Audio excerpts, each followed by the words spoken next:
Hello, good morning students. So पिछले lecture में हमने देखा था कि स्टीयरिंग सिस्टम के गियर बॉक्स कौन कौन से टाइप के होते हैं। ठीक है, तो there are total 7 types of gear box. उसमें से हमने rack and pinion steering gear और रीसर्कुलेटिंग बॉल स्टीयरिंग सिस्टम, ठीक है, इधर टॉपिक हम ऑलरेडी कवर कर चुके थे। ठीक है, रैक एंड पिनियन और उसके बाद रीसर्कुलेटिंग बॉल स्टीयरिंग सिस्टम। ठीक है, आज के लेक्चर में हम पढ़ने वाले हैं introduction to hydraulic power steering. आज हम बात करने वाले हैं हाइड्रोलिक पावर स्टीयरिंग के बारे में। ठीक है, सो हाइड्रोलिक पावर स्टीयरिंग क्या होता है? So when load of vehicle increase the steering effort required for turning the vehicle also increases. In such a case heavy duty vehicle steering effort are beyond human limits. In such case और in sophisticated case power steering is use. अगर load ज़्यादा रहा, ठीक है, अगर load vehicle का ज़्यादा रहा तब क्या होता है कि स्टीयरिंग एफर्ट ज़्यादा लगते हैं। ठीक है, जब गाड़ी को हमें टर्न करना है तब एफर्ट भी कैसा लगता है, ज़्यादा लगता है। तो उस कंडीशन में हम क्या करते हैं, पावर स्टीयरिंग का यूज़ करते हैं। ठीक है, पावर स्टीयरिंग का यूज़ करते हैं। Power steering takes the assist of hydraulic power. ठीक है, तो ये पावर किससे लेते हैं? तो हाइड्रोलिक। हाइड्रोलिक यानी कि फ्लूइड, हाइड्रोलिक यानी कि फ्लूइड। और फ्लूइड में क्या आएगा? तो ऑयल। क्या आता है? ऑयल आता है। ठीक है, तो पावर स्टीयरिंग में मैक्सिमम क्या यूज़ करते हैं? तो ऑयल यूज़ करते हैं। So there are two types hydraulic power steering system. सबसे पहला आता है integral type. In this power operating assembly is a part of steering gear. और दूसरा आता है लिंकेज टाइप। ठीक है, पहला आता है इंटीग्रल टाइप और दूसरा आता है लिंकेज टाइप। सो सबसे पहले अभी हम बात करेंगे integral type of power steering के बारे में। ठीक है, तो यहाँ पे एक फिगर है, मैं आपको फिगर समझा के बताता हूँ। आई थिंक आपको फिगर पे से समझ में आ जाएगा। ठीक है, अभी देखो, यहाँ पे है पिटमैन आर्म शाफ्ट। ठीक है, यहाँ पे रैक तो आपको पता होगा। उसके बाद यहाँ पे बताया रिजर्वायर, जो ऑयल को क्या करेगा, स्टोर करके रखेगा। ठीक है, उसके बाद यहाँ पे सिलेंडर एक, ठीक है, सिलेंडर है। यहाँ पे पिस्टन है, उसका बाद पंप है। यहाँ पे फिर से एक शाफ्ट है, यहाँ पे नट है, यहाँ पे थ्रस्ट बेरिंग है, एक प्लंजर लगा है, स्पूट वॉल है, स्प्रिंग है, स्टीयरिंग व्हील है यहाँ पे। ठीक है, स्पूल हाउसिंग है, चेक वॉल है और स्पूल है यहाँ पे लेफ्ट एंड राइट और इस मिडल वाला। ठीक है, अभी मैं बताता हूँ आपको इसका वर्किंग। तो वर्किंग किस तरह के होता है? जैसे ये रोटेट करेगा इस तरह से, ठीक है, ये रोटेट करेगा। तो रोटेट करने के बाद जैसे इधर जाएगा, ठीक है, ये ऐसे रोटेट होने के बाद क्या होगा, ये इस साइड में जाएगा। तो इस साइड में जाने के बाद क्या होगा, पिस्टन की मूवमेंट भी इधर चली जाएगी। ठीक है, पिस्टन की मूवमेंट भी शिफ्ट हो जाएगी यहाँ पे। तो जैसे ही पिस्टन की मूवमेंट शिफ्ट हो गई तो क्या करेगा, यहाँ से ऑयल को पीछे की तरफ धक लेगा। मतलब यहाँ से ऑयल फिर यहाँ पे चलाएगा और यहाँ से ऑयल को हम फिर से भेजेंगे यहाँ पे इस तरह से। ठीक है, यहाँ से हम फिर से भेजेंगे यहाँ पे। तो वो क्या करेगा, इसकी पोजीशन मिडल में लाएगा। अभी इसकी पोजीशन आएगी वो मिडल में, और ये जो है थोड़ा वो लेफ्ट साइड में शिफ्ट हो जाएगा। ठीक है, लेफ्ट साइड में शिफ्ट हो जाएगा। तब क्या होगा, अगर स्ट्रेट आ गया और ये लेफ्ट साइड में चला गया तो आपका जो व्हीकल है वो कैसे मूव करेगी, स्ट्रेट मूव करेगी।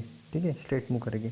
उसके बाद अगर इसकी पोजीशन इधर इस साइड में ज़्यादा हो गई और ये फिर से ज़्यादा लेफ्ट साइड में चला गया तो आपकी गाड़ी इस डायरेक्शन में टर्न होगी इस तरह से।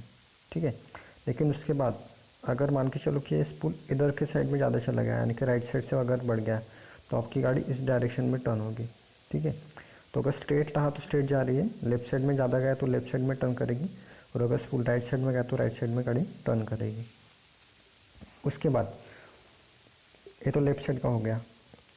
फिर क्या करेगा, जैसे इधर चला गया तो यहाँ से क्या होगा, ऑयल आपका रिजर्वायर में से जाएगा। ठीक है, यहाँ पे लेफ्ट साइड में जाने के लिए ऑयल कहाँ से आएगा, तो रिजर्वायर में से आएगा यहाँ पे। ठीक है, रिजर्वायर में से जैसे ऑयल आया तो ये लेफ्ट साइड में भी मूव कर सकता है, और जैसे इधर गया वो राइट साइड लुक भी मूव कर सकता है। अगर ये राइट साइड में गया तो ये क्या करेगा, इसको कनेक्ट कर देगा यहाँ पे। ठीक है, इसको कनेक्ट करेगा। सो वर्किंग में भी आपको तो यही देखने को मिलेगा। देखो,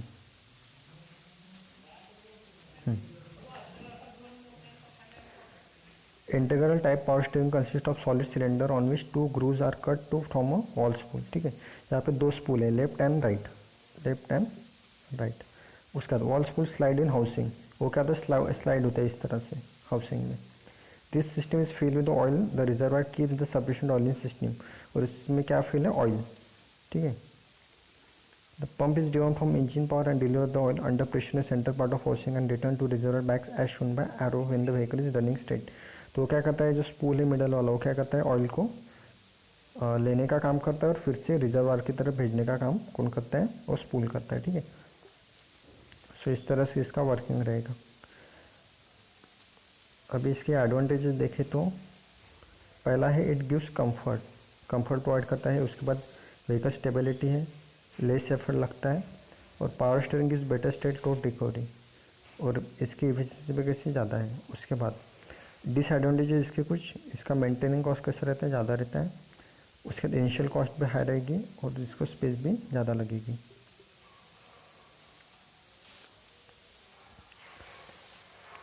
उसके बाद अब अगर हम electronic steering power steering system की बात करें तो इसकी भी एक यहाँ पे फिगर आपको बताई गई है। ठीक है, यहाँ पे देखो अभी क्या क्या बताया उसने फिगर में। ये तो आपकी व्हील रहेंगे, ठीक है। उसके बाद यहाँ पे स्टीयरिंग हैंडल व्हील है, यहाँ पे एक टॉर्क सेंसर है, यहाँ पे इलेक्ट्रिक मोटर रहेगी, यहाँ पे पावर इलेक्ट्रॉनिक मोटर रहेगा, स्टीयरिंग कंट्रोल है, और यहाँ पे याव रेट सेंसर है। ठीक है, अब इसका वर्किंग देखते हैं किस तरह से वर्क करता है। So electronic power steering is the latest type of power steering system. ठीक है, अभी के जो मैक्सिमम व्हीकल इसमें इलेक्ट्रॉनिक पावर स्टीयरिंग सिस्टम ही आता है। In which the hydraulic system from the hydraulic power steering is completely replace with electronic motors and electric sensor. इसके पहले जो हम हाइड्रोलिक यानी कि ऑयल यूज़ कर रहे थे, अभी इसको रिमूव कर दिया इलेक्ट्रॉनिक मोटर्स एंड सेंसर्स ने। ठीक है, instead of using hydraulic power the motor driven by the vehicle battery use to apply force on steering gear and torque provided by the motor is control by the electric sensor. तो अब इसमें क्या करता है, जो आपकी जो vehicle है इसको इलेक्ट्रॉनिक सेंसर से हम क्या करते हैं, कंट्रोल करते हैं, और इसका सेंसर से ही हम इसकी पोजीशन भी हम डिटेक्ट कर सकते हैं। अभी when the driver gives input to the steering wheel, जब ड्राइवर इनपुट देता है स्टीयरिंग व्हील को, the sensor read the input signal and send the input signal electronic control unit of the vehicle. तब वो क्या करता है, जो इलेक्ट्रॉनिक कंट्रोल है उसको इनपुट भेजता है और गाड़ी को क्या करता है, कंट्रोल करता है। So the ECU electronic control unit of the vehicle analysis the input signal and send the voltage signal to the electronic motor place at the end of steering column whose gear is in constant base with pinion gear. तब वो क्या करता है, signal जाता है motor की तरफ, वो मोटर क्या करता है, रन करके गाड़ी के व्हील्स को मूव करता है। Due to this the motor which is driven by battery of the vehicle start rotating and provide the particular torque according to voltage signal receive by ECU।